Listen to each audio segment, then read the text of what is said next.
Marre du réveil qui pétara dans vos oreilles au petit matin? La solution est toute trouvée. Voici le Choco-Clock. Pourquoi tu voulais ce réveil? Pourquoi il faut l'arrêter, il faut le lancer. C'est sympa ça. Oui. On a trouvé un produit, c'est le réveil choc. Donc c'est un réveil, quand il sonne, il faut le lancer pour arrêter la sonnerie.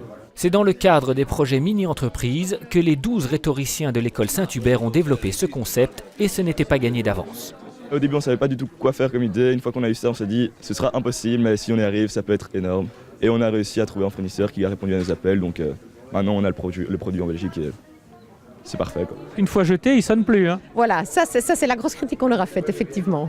Avec entre autres des actionnaires, un directeur, un responsable marketing, un comptable ou encore une déléguée aux ressources humaines, la mini-entreprise Choco-Clock fonctionne comme une entreprise réelle, à la différence qu'ici l'objectif n'est pas le profit, mais la gestion. Avant, on ne savait pas du tout ce que c'était le produit brut, comment vendre, comment apprendre à attirer les clients ou comment faire une livraison, la TVA et tout ça. Maintenant, on a appris plein de concepts grâce à ça et ça a vraiment changé notre expérience. En tant que jeune, on n'y avait jamais pensé. On parle du capitalisme, on critique le capitalisme et je pense aussi que ce qui est intéressant, c'est qu'il y a beaucoup de mini-entreprises qui ont une finalité sociale pour finir leur projet, c'est-à-dire qu'ils ont aussi une semaine sociale à l'école, donc tout à fait différente, qui se passe au début de l'année. Et on constate souvent qu'ils parlent de redistribuer les dividendes à des maisons de retraite, des maisons pour handicapés, etc. Donc le côté social intervient de plus en plus. Toujours est-il que grâce à un marketing stratégique et un accent tout spécial mis sur la communication, Choco-Clock remporte un succès au-delà des espérances.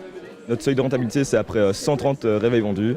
Et ça fait 1 mois et demi qu'on a lancé la vente et on est déjà à 120 réveils vendus. Donc on va très bientôt dépasser le seuil. Ici, on est en rupture de stock, mais on a déjà commandé et ils arrivent mardi prochain, je pense. Combien? Une centaine. En plus. Oui, en plus. La finale interécole des mini-entreprises aura lieu au mois de mars. On verra alors si le réveil Saint-Hubertois tiendra aussi le choc de la concurrence.